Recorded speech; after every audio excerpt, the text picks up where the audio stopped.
how would you define a woman? Because you've asked other people up here to define how we would define a woman. How would you define a woman, Mr. Walsh?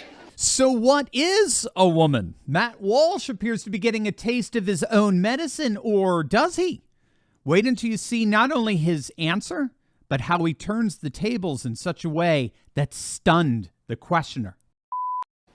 How would you define a woman? Because you've asked other people up here to define how we would define a woman. How would you define a woman, Mr. Walsh?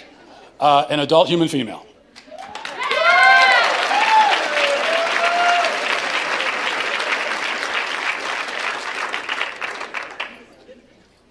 And how don't trans people, how doesn't a transgender woman fit that definition? Female.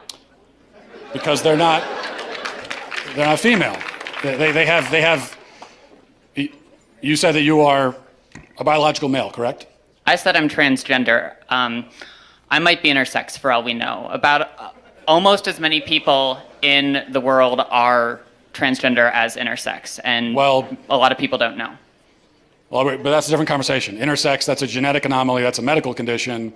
So that's a completely different conversation. That's also not a third gender. That's a genetic anomaly that occurs within the sex binary of male and female. All right, let me stop there because I think that's actually a very helpful distinction that this trans person is failing to make here, which is ironic since trans ideology actually requires this distinction for its supposed validity. In this framework, sex is biological, okay? It's biologically determined, whereas gender, on the other hand, is cultural. It's a concept that's not found in nature, but culture.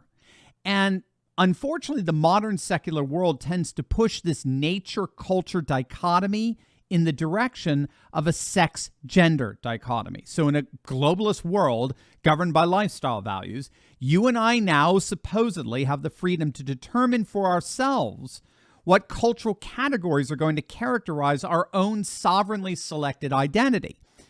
Now, of course, historically, one's biology was intrinsic to one's identity. If you had a male body, you were identified as a man, right? There really was a time if you had female anatomy, you were identified as a woman. Hence, a woman is an adult female.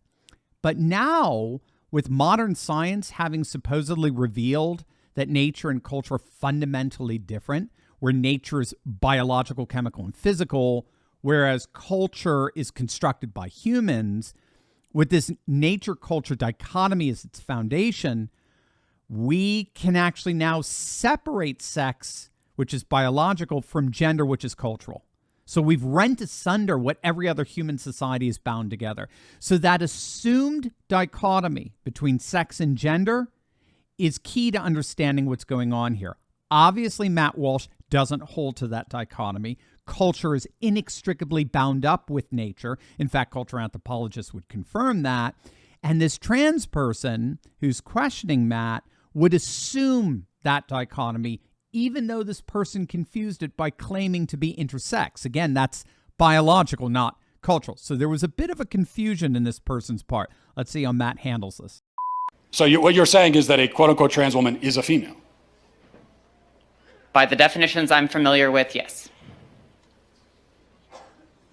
So how would you define female? Now you can see how difficult this is. Matt Walsh is intentionally doing this. He has a rhetorical strategy here. The moment you try to impose this sharp contrast, this hard distinction or division between sex and gender, it becomes incredibly difficult to think coherently about two terms that by their nature are inextricably interlinked. So once you've severed sex and gender from each other, now it becomes nearly impossible to speak intelligibly about them without acknowledging their interdependence.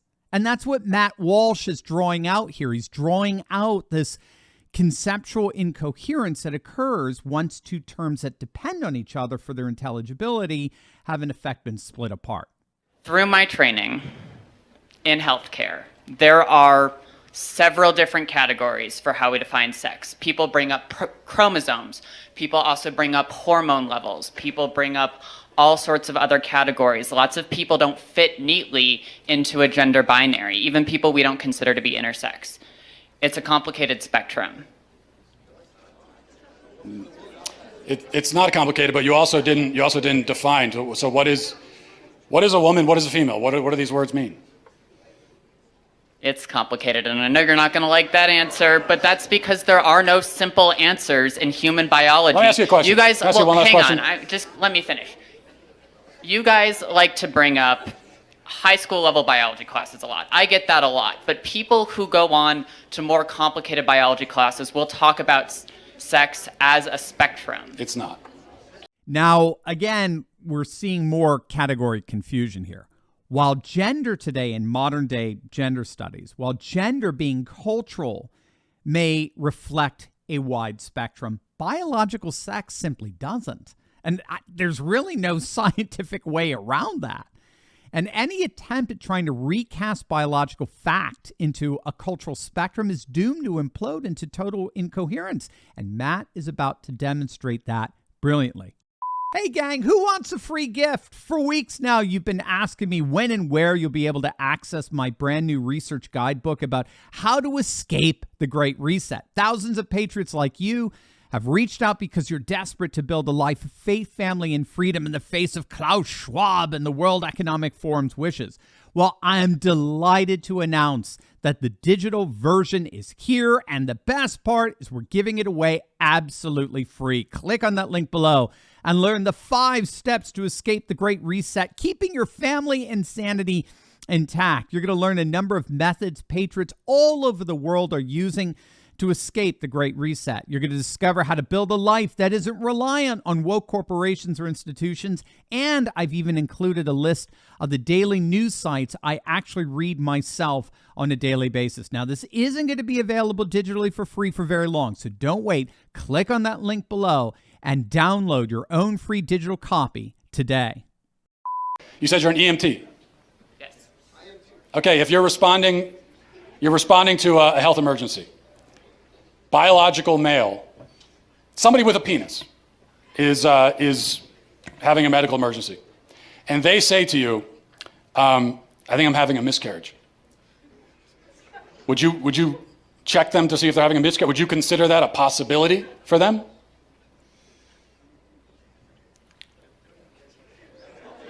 Look. No, but that's because some people don't have body parts. Doesn't mean they're not a woman. Okay. Yeah, so there you go. I mean, Matt just demonstrated brilliantly the inherent interdependence of the terms man and woman with their respective biological realities.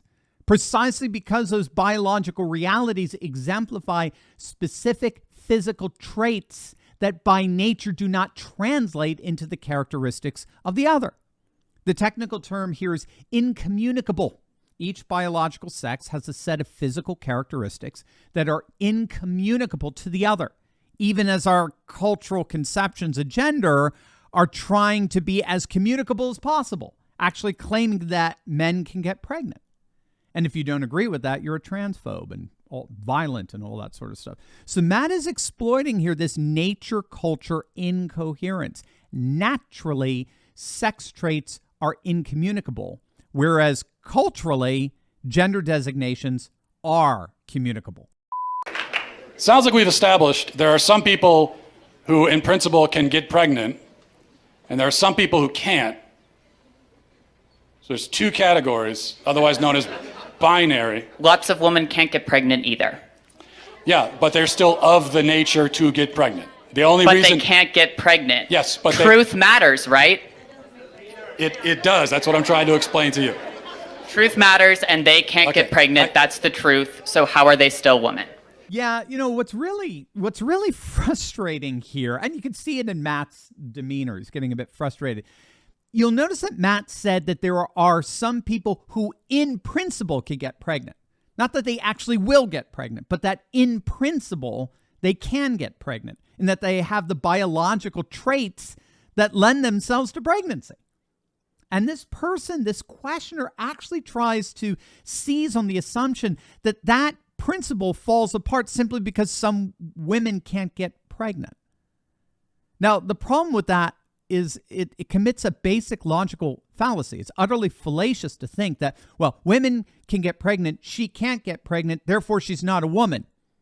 I mean, that's a classic example of the fallacy of equivocation, right? Elephants have ears, my sister has ears, therefore my sister's an elephant, right? Again, the key here is in principle, and that's what Matt develops brilliantly.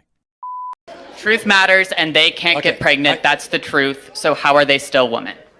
Because they are for the same reason that I can rightly say that human beings have two legs.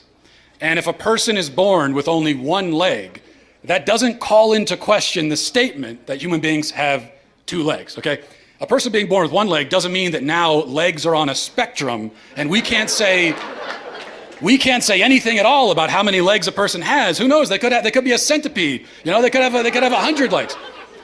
No, we know human beings have two legs. If a human is born without two legs, something went wrong. They were supposed to have that second leg. Something went wrong. If you meet a person on the street who only has one leg, maybe they had an accident. Maybe they were in war. Maybe something, maybe they were in a car accident. Maybe they had cancer. A leg was cut off.